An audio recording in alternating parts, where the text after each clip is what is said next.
So yesterday I did a piece about the Garrick and its reluctance to have women in the club. And Katoon has commented, "I'm sorry, but there are places where only men can and should be." I'm not entirely sure I agree with this in principle. I think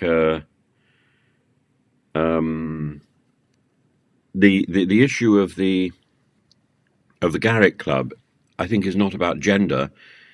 It's about power and the nod and wink that can come with power. And that is something that should be challenged. I think if it's simply a matter of gender, then maybe there's a case. But when it's linked to power, I think that case has to be challenged. I would be as censorious here about Masonry as I would about the Garrick. I see no harm in making a case for an all-male club, for male actors, for example, or for lads in a rugby squad. But the chatter of High Court judges brooding together in camera with 10 sitting cabinet ministers seems to me to be a bit steep when it comes to the issue of power.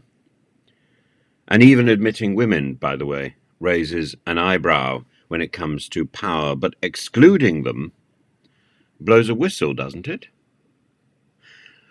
The argument against having women in clubs or in Masonry is the same argument which is advanced by the Orthodox Church against women in the priesthood. The argument which is advanced in the Catholic churches and the High Anglican churches is that the apostles were not women, or Jesus was not a woman. And I think that's not strong enough. Catholicism would then add the idea that the authority of the hierarchy forbids it. So they would point to a very questionable piece of scriptural exegesis, and because I would point out that the first apostle of the resurrection is Mary Magdalene, so a woman, and she is entrusted with the mission to go to the 12 or the 11, and effectively to preach the gospel. Whereas the Orthodox tradition is simply that the Orthodox approach is simply one of tradition. We haven't had women priests, so therefore we shan't. Traditions can sometimes be challenged, but the argument advanced about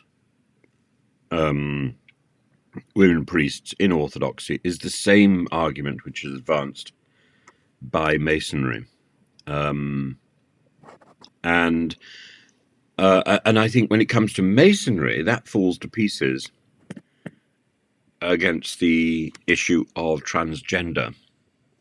So a member who becomes a woman can surely retain her apron, and a woman who transitions to being a man can surely be taken on as a Mason, but not, I think, as an Orthodox priest. In fact, when it comes to women, women are occasionally admitted into Masonry. There's a second argument which the Masons advance and which clubs would advance, which is that not admitting women fosters harmony. I think this is a nonsense, but there we are. That is the argument, and it needs to be heard. That the club and the Masons are there to create harmony, and clubs like the Garrick would say that religion, politics, and women are three subjects which should be banned once one enters the club. The point is, I don't think that politics is banned in the club, or politics is silenced in the club. I think politics goes on, and that's the issue. So if politics goes on, so can women.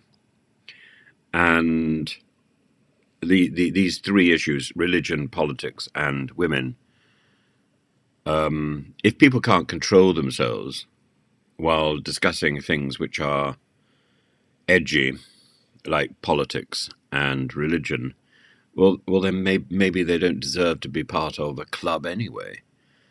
Clubs are all about discussion and all about promoting a harmonious exchange of ideas. It's perfectly possible to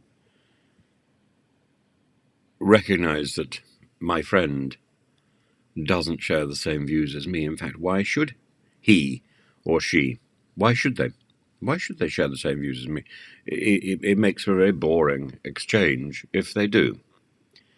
But the fact that I don't share views with somebody doesn't mean they're not my friend. And similarly, because I don't share a gender with somebody doesn't mean that she isn't my friend. This is nonsensical.